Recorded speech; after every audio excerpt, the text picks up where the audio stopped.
Assalamualaikum warahmatullahi wabarakatuh. Ketemu lagi dengan saya Vivi dalam membahas statistika.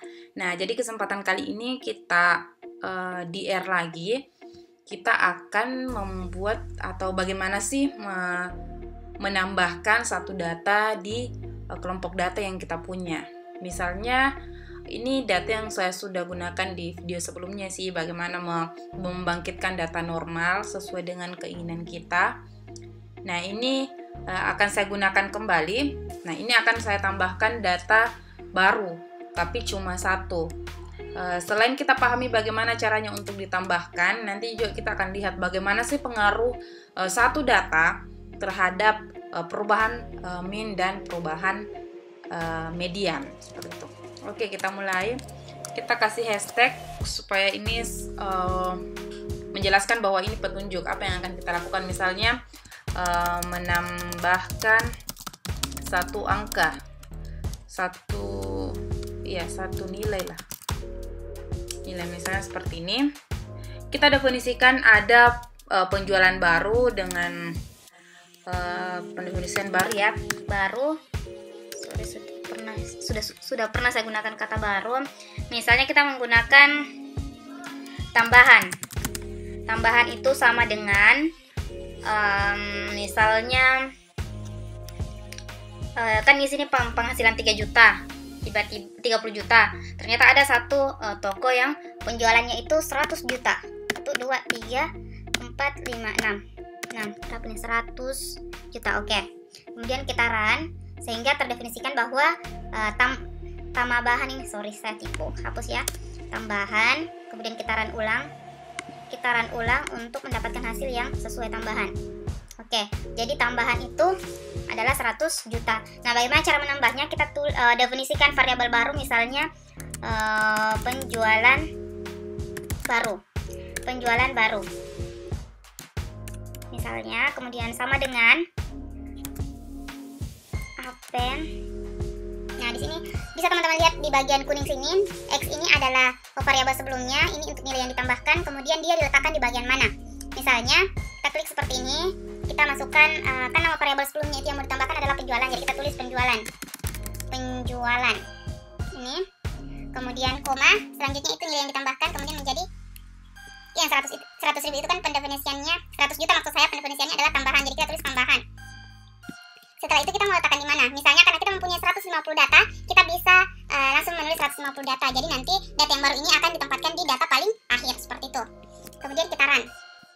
Jeng, jadi sudah ya, tidak ada yang error. Nah, untuk memunculkannya kita tulis penjualan baru. Nah, penjualan baru ini tinggal di run dan hasilnya akan muncul seperti ini. Nah, ini data yang baru, dia terletak di paling akhir. Nah, untuk mempermudah misalnya supaya tidak terlalu banyak data, kan bisa teman-teman gunakan tile penjualan baru, kemudian kita run. Nah, ini akan muncul seperti ini. Nah, misalnya teman-teman mau menempatkan penjualan baru ini di tempat yang bukan terakhir, tapi dia menjadi yang pertama. Kemudian Ctrl V, saya langsung copy. Misalnya saya mau simpan di pertama. Coba apakah bisa? Saya pernah coba dia yang kedua, tapi ini coba yang pertama ya. Kita run, oh bisa. Kemudian kita penjualan baru. Kemudian kita run.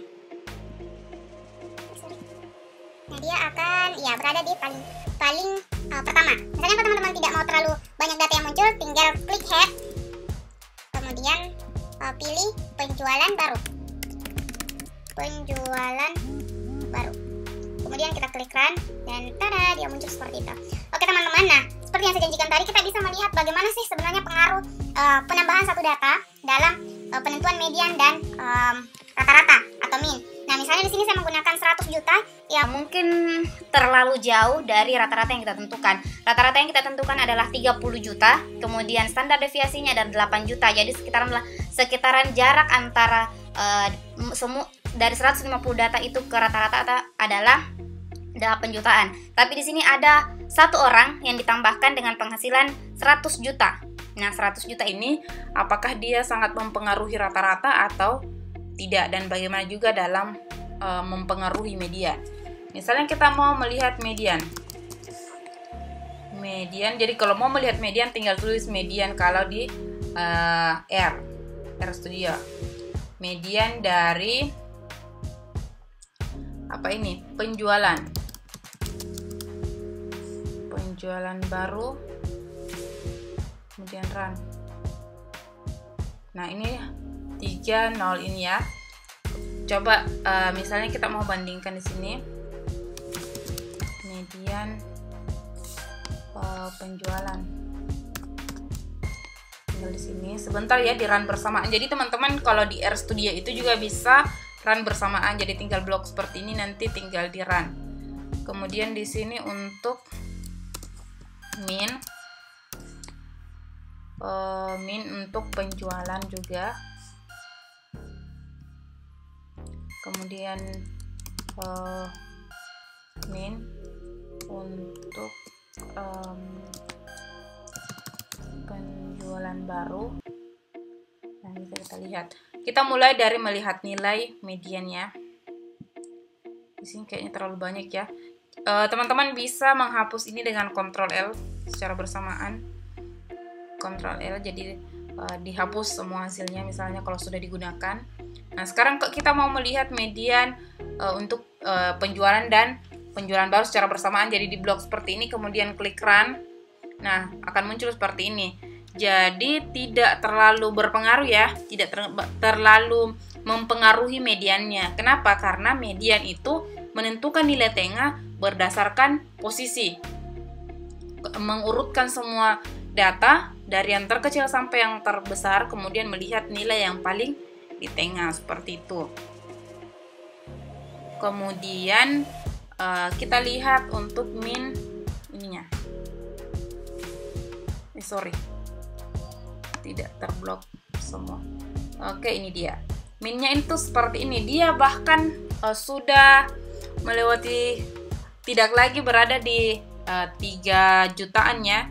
Minnya itu menjadi 2,9. Jadi kenapa sangat mempengaruhi min? Karena penambahan satu angka itu dia menambah dalam jumlah yang kemudian akan dibagi dengan banyaknya data. Berbeda dengan min tadi yang hanya melihat, dengan melihat posisi setelah data diurutkan seperti itu. Nah, ini cukup ekstrim karena langsung mengubah drastis min yang kita punya. Seperti itu teman-teman. Nah, misalnya teman-teman mau melihat dengan angka yang mungkin lebih ke bawah, maksudnya datanya itu ditambah menjadi 1 miliar misalnya. Nah, teman-teman kalau misalnya mengubah di atas, teman-teman tinggal run secara keseluruhan. Tapi untuk mempermudah kita hapus dulu yang bagian konsol. Nah, setelah itu di sini setelah kita blok, kita run. Oke, kita run seperti ini. Misalnya tambahannya itu 1 miliar ya. 1 2 3 4 5 6 7 8 9. Kemudian penambahannya di terakhir di 150. Oh, sorry. Kan di sini ada 2 kali penjumlahannya. Tapi nanti yang terdefinisikan yang di akhir juga. Misalnya sudah tertambahkan 1M. Nah, ini mediannya ini masih hampir sama di 30 dan berapa nih? Ini 3011, ini 3013. Tapi coba kita lihat di sini di min atau nilai rata-rata.